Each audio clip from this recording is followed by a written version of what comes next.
We're looking at right now is my A5 Browning.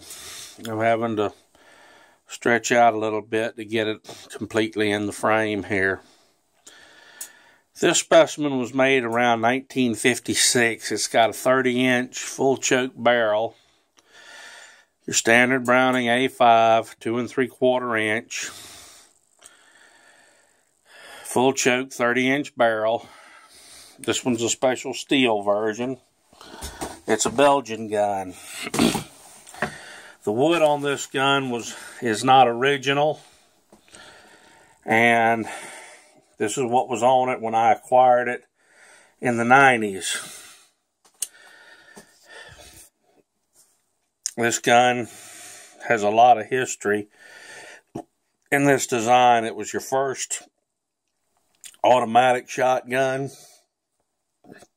designed by none other than John Browning himself, who also brought us guns as iconic as the 1911, the Browning High Power, 1894 Winchester, Ma Deuce for you military guys, which is still kicking ass and taking names, and so is the A5 in a lot of circles.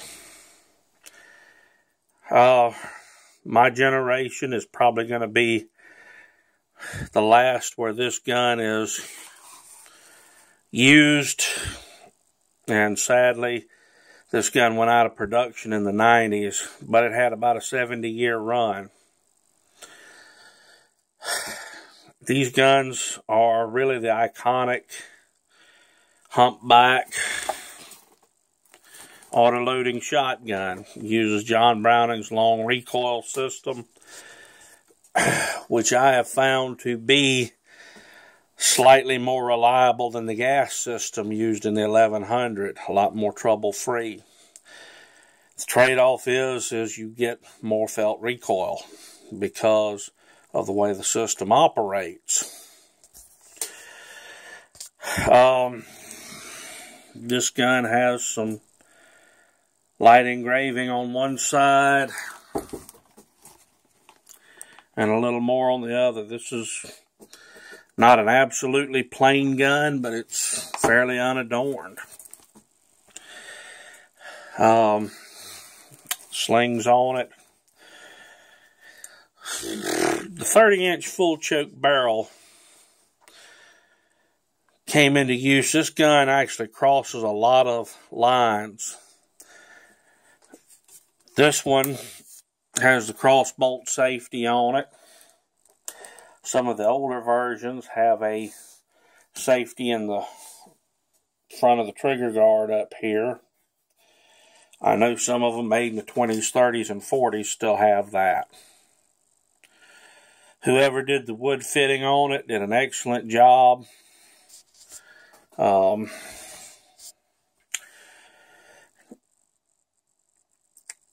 And like I said, that was done before I got the gun. The A5 with this long barrel at one time found favor with your turkey hunters and your deer hunters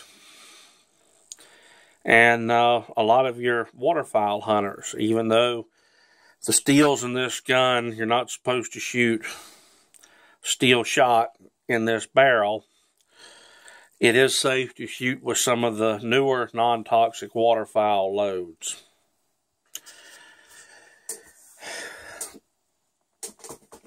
Another thing is we look at the end of the barrel. The full choke on the Brownings is a little tighter than a lot of other shotguns. It does not shoot double-aught buckshot well at all.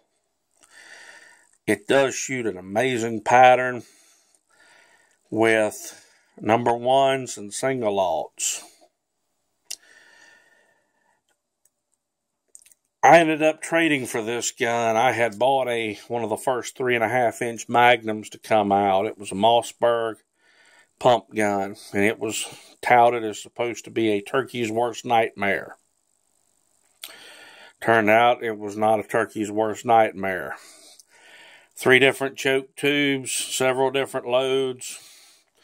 And I found that gun to kick very hard, even with 2 3/4 inch birdshot loads, and not to give a good pattern.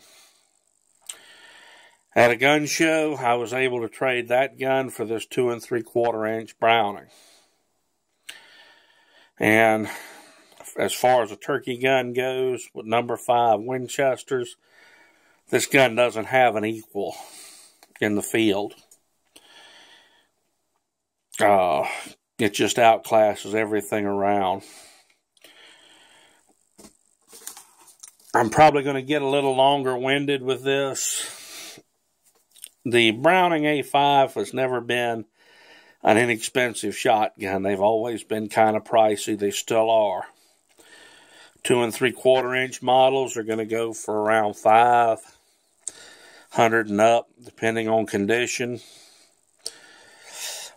You can expect, depending on condition, to pay between $800 and $1,200 for a 3-inch version.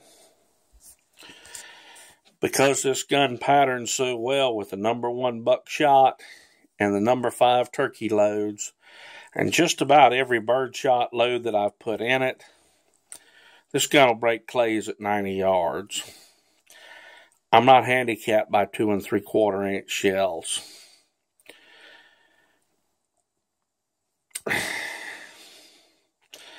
This one, amongst the family, usually the Brownings are iconic.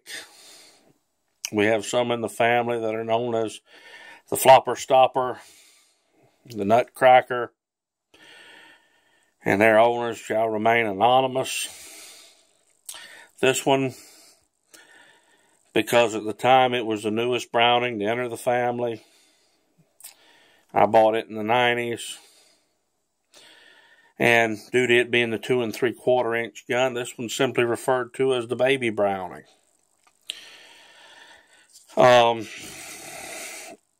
Excellent little shotgun. This is, a shotgun whenever that's usually acquired, and it's almost like a coming of age whenever you get your Browning A5.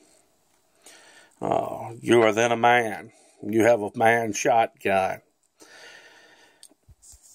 In a 70-year production run,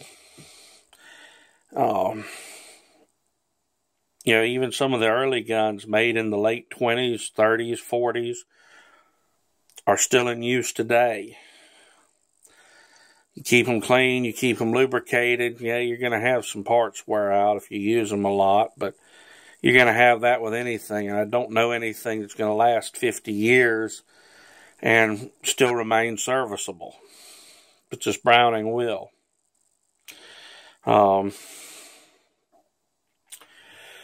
it's the iconic shotgun. It's kind of your classic automatic. It was the first and probably still is one of the best, if not hands down the best.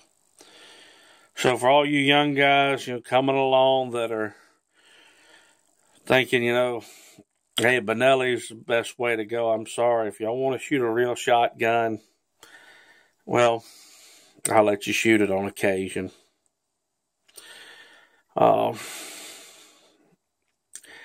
These shotguns have been known to go through 2 and 3 generations and never miss a lick.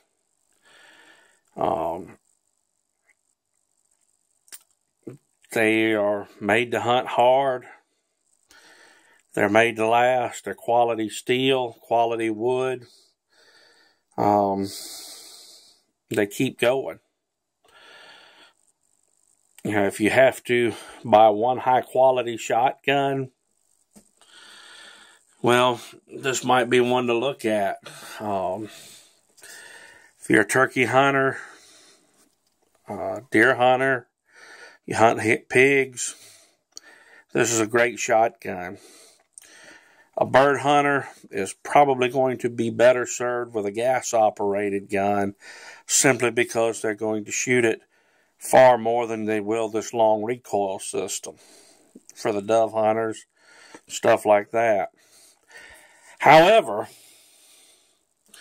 with the modern bismuth loads, this gun would be perfectly at home in a duck blind. put a plug in it where it'll only hold the 3 shells as required by law, and get to work on them. I'm probably going to get long-winded talking about them and showing the gun off because it's one of my favorites.